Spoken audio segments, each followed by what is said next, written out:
It'll be interesting to see how this plays out across this semi-final and the final.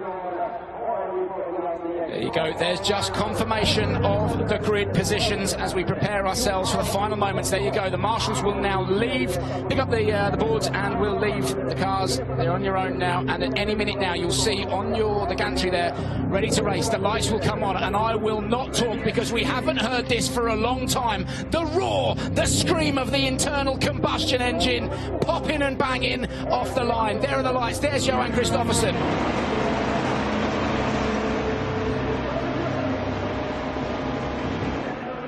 And we are racing. A good start from Gustav Bergström, but a belting start from Johan Kristoffersson, as expected, into turn one cleanest. Ole Christian Fabi also stuffs it up the inside of Bergström. A great start from both the internal combustion engine Volkswagen Polos. Meanwhile, Pelfren and Renault Munich both go into the Joker.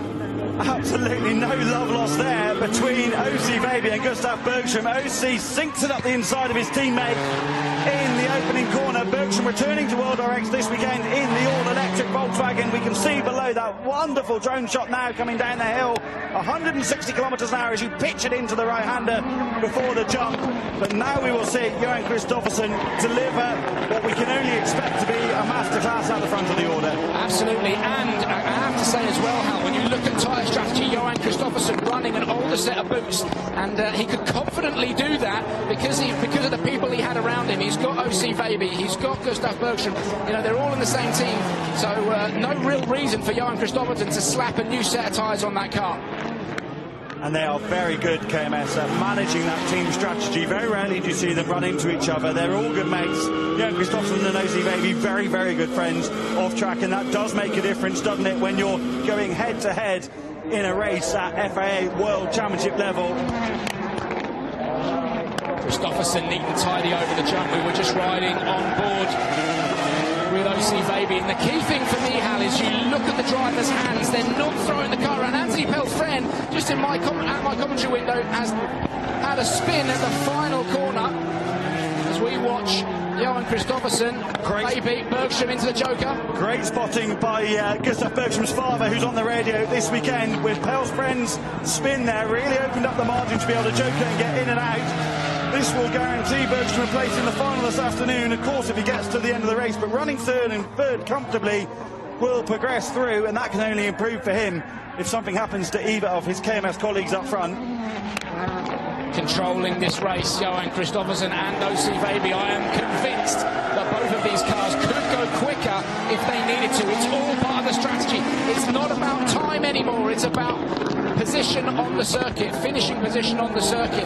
They've definitely had the instruction to not push too hard, haven't they, I think. If you look at the lap times of 44.8 last time around for Kristoffersson, a 44.2 was the best in the previous semi-final by Clara Anderson, a 44.5 from Timmy Hansen, a 44.7. Okay, they're in the window, but Kristoffersson has not got the massive hammer down trying to get every single tenth he can out of this car. And he doesn't need to, Hal. He's just got to look after the car, look after the drivetrain. The harder you push it, the more you stress the tyres, the more you're stressing all the drivetrain. And I mean gearbox, clutch, all the drive shafts, everything that's going through that car.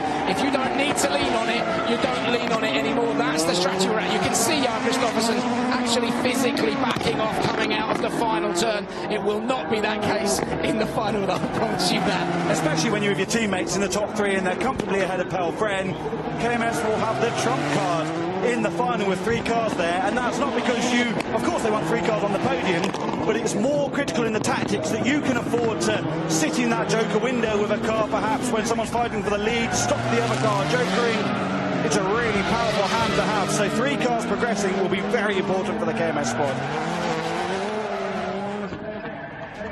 Coming out of the velodrome, so important you get good drive out of there. It determines your speed all the way down that back straight. And Johan Kristoffersson coming into the final turn now. And you can see he's not stressing the car. Takes the checkered flag, and that is a win in semi-final two for Johan Kristoffersson. OC Vaidi 1.9 seconds behind, and Gustav Bergström, who will also progress onto the final, 6.9 seconds behind Kristoffersson. We say goodbye today to Pelfren and Renault Munich.